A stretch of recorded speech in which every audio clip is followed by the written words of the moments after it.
If you work in law enforcement, I have a very important question for you, one which soon may be a matter of life or death. I'm sure some people become police officers just so they can boss other people around, but I'm going to assume here that you mean well, that you want to be one of the good guys, in which case, my question is this. Is there anything the politicians could enact into law that you wouldn't enforce? Is there any order that you would refuse to carry out, or will you do absolutely anything your bosses tell you to? In the U.S., police have already obeyed orders to fine or arrest people for a wide variety of harmless activities, such as dancing at the Jefferson Memorial or having a vegetable garden in their front yard. Police have even gone so far as to execute violent paramilitary raids on food co-ops and organic farms. For decades, police have been carrying out armed home invasions, forced property confiscations, and other acts of violence against people who weren't hurting anyone, but who engaged in behaviors or habits which lawmakers have arbitrarily declared to be illegal. You may be comfortable in assuming that you'll never receive an order to do something truly immoral. But the fact is, with every order you receive, you have a choice between obeying without question or relying on your conscience. No doubt there were cops a few years ago who never expected to be ordered to disarm innocent people, to do door-to-door home searches without warrant or probable cause, or to detain and interrogate people for merely driving down a road. Yet police have since been ordered to do all of these things, and almost without exception they obeyed. So it's not unreasonable to ask, is there any point at which you will draw a line and say, no, that I will not do? And if you won't draw such a line anywhere, if you will do absolutely anything your political masters tell you to, how are you any different from the enforcers of Soviet Russia, Red China, or Nazi Germany? You may be tempted to say, I don't make the law, I just enforce it. Or to argue that if some legislature, court, or some authority above you says it's okay, then it must be. But keep in mind that this is exactly what the thugs of every tyrannical regime in history said to justify their actions. And how do we remember those people now? As courageous, noble law enforcers? No. Unless you want posterity remembering you as a heartless, mindless pawn of oppression, then you'd better decide, and decide now, where you will draw that line. Unfortunately, there's little indication that most cops have any line at all. The incidents of police officers refusing to inflict injustice upon the people are extremely rare. Even when cops say they personally oppose certain laws, such as marijuana prohibition, nearly all of them continue to violently enforce these laws against non-violent people. In other words, they recognize these laws as counterproductive and unjust, but they choose to enforce them anyway.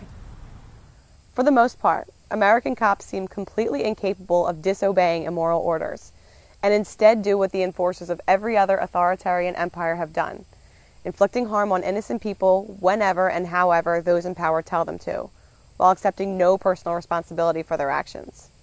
I hope you are better than that. Keep in mind there are a lot of decent Americans who do have the integrity and courage to draw a line in the sand, a point at which they will disobey and resist violations of their rights by those in power. It may be that they refuse to be disarmed. It may be that they refuse to cooperate with warrantless searches, or refuse to keep funding a government they view as destructive and unjust. Whether you agree with them doesn't particularly matter. What does matter is whether in the end you are willing, if and when you are ordered to do so, to violently assault the dissenters for their disobedience. When they draw their line in the sand and stand their ground, and your supervisors tell you to use whatever level of violence necessary to get submission and compliance from the resistors, will you obey? If it came down to it, would you kill American citizens for disobeying politicians?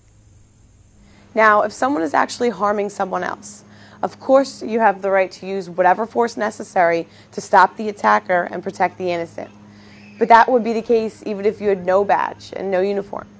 But when you try to arrest someone who hasn't threatened or harmed anyone else, but has only disobeyed some arbitrary regulation, then you are the one initiating force. You are the one starting a fight. You are the bad guy.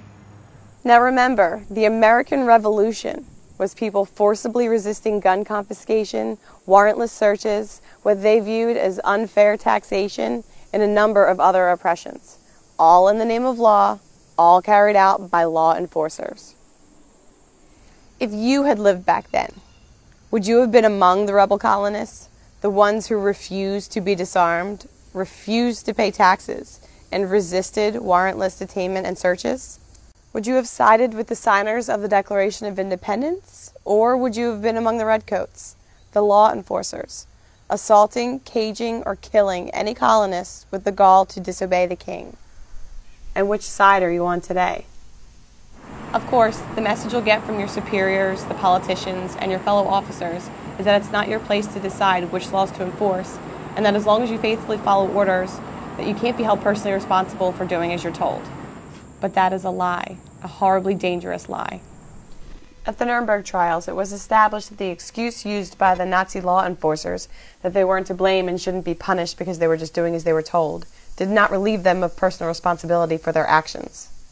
And make no mistake, if you choose to blindly obey unjust commands, and one day your intended victims decide to fight back, saying that you're just doing your job will not make you bulletproof. It may be your own life you save by deciding now at what point you will choose to be a moral, responsible human being instead of just an obedient pawn of those in power. Ultimately, only you can answer the question of where you will draw that line. But really, the only moral, rational answer is this. If something would be wrong for you to do without a badge, then you shouldn't do it with one either. The idea that uniforms and legislation can give you special rights is both false and horribly dangerous.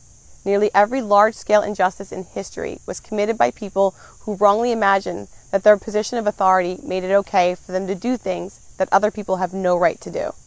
Like everyone else, you have the right to use force to stop attackers and protect the innocent, and when you do that, you are the hero. But you have no right to be the attacker, even if it's your job, and even if the aggression is called law. Always, in every situation, you and you alone are responsible for what you do. Wearing a badge and a uniform and doing whatever you're told does not make you brave and noble or deserving of any respect. Just following orders is a coward's excuse. If your job requires you to assault or cage people who haven't threatened or harmed anyone, then quit.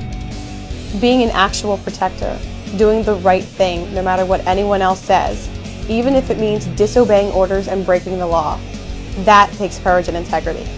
That makes you a hero. So, do you have enough of a spine to draw that line? Decide now, before your failure to think for yourself results in damage that cannot be undone.